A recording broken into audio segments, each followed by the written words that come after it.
E aí pessoal, beleza? Vamos falar agora do módulo 21, que é sobre a China e a Índia, beleza? Então vamos falar da China Antiga. A China Antiga é uma civilização que tem milhares de anos. Os chineses, entre aspas, são vários povos que têm uma certa diferença entre si, mas os chineses moram naquela região há milhares de anos. E o Império Chinês ele é unificado desde 221 a.C. A China já é um império unificado com o imperador desde 221 a.C. E só acabou o império em 1910. Quase que eu esqueci. Que acaba o império e forma a República Chinesa.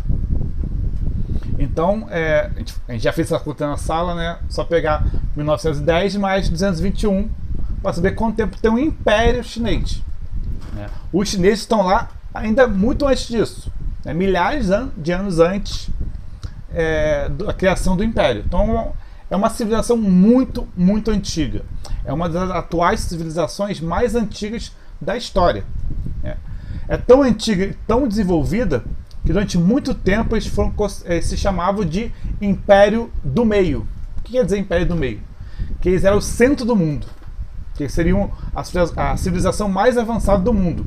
Em certo parâmetro, em questão, eles estão errados não. Durante muito tempo, os chineses foram que ditaram muitas coisas no mundo. É uma civilização muito mais avançada, inclusive, que os europeus.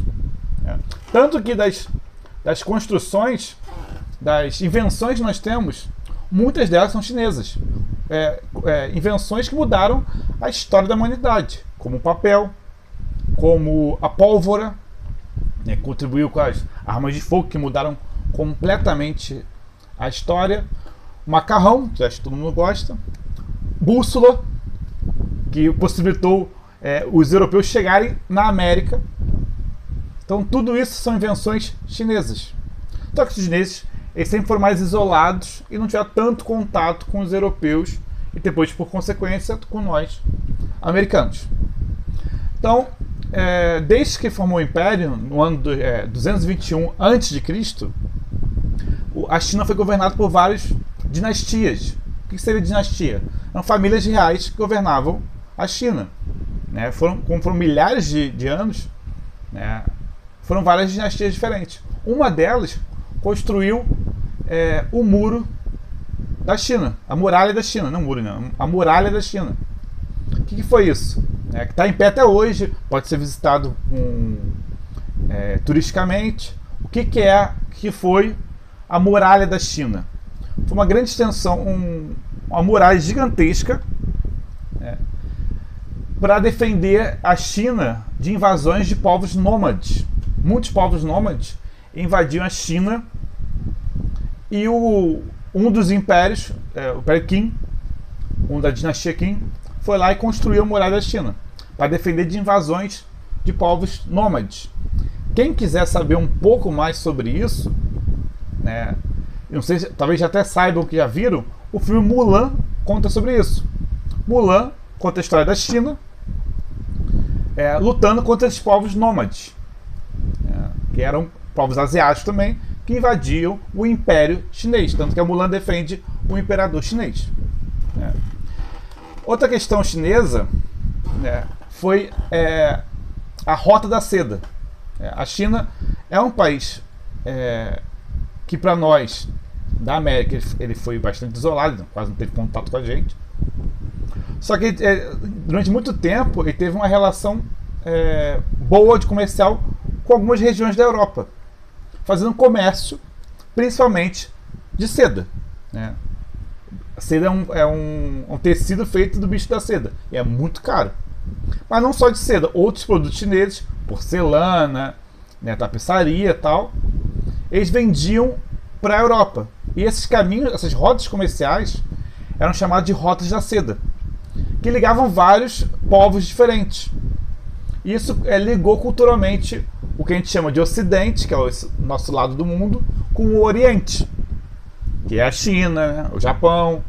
Essas rotas comerciais feitas pelo Império Chinês, né, não só ligou o comércio entre o Oriente e o Ocidente, como também ligou relações culturais, o que levou ao Ocidente a conhecer a pólvora, o macarrão, o papel, essas coisas que nós utilizamos hoje no nosso dia a dia.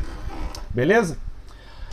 Em termos de religião, os chineses têm uma diversidade religiosa grande e uma percepção sobre a religião diferente da nossa. Nossa, que eu falo do Ocidente, que é a nossa é ter um templo para rezar, para ter um profeta, um Deus único, né? As religiões orientais, em alguns casos são até consideradas filosofias e tal, é mais sobre comportamentos humanos do que a adoração a uma entidade divina, né? Um exemplo disso é o confucionismo. O Confúcio, ele não é um deus, ele é como posso falar, um intelectual que escreveu uma série de livros como o chinês deve se comportar.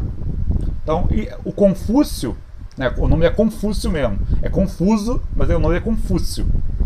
O Confúcio, o que a gente chama de confucionismo, até hoje ele é muito importante para a cultura chinesa. Então, acontece casos de pessoas que não acreditam em Deus, mas seguem os preceitos do Confúcio. Até sem saber, porque a cultura chinesa ela é muito influenciada pelos pensamentos de Confúcio. Outra religião que é muito importante na China, e não é chinesa, de origem chinesa, a gente vai falar em outro vídeo sobre isso, é o budismo. O budismo é de origem indiana, que chegou na China, e hoje é uma das religiões mais seguidas na China. Beleza? Então é isso, pessoal. Sobre a China é isso. Vou fazer um outro vídeo sobre a Índia. Então é isso. Fui!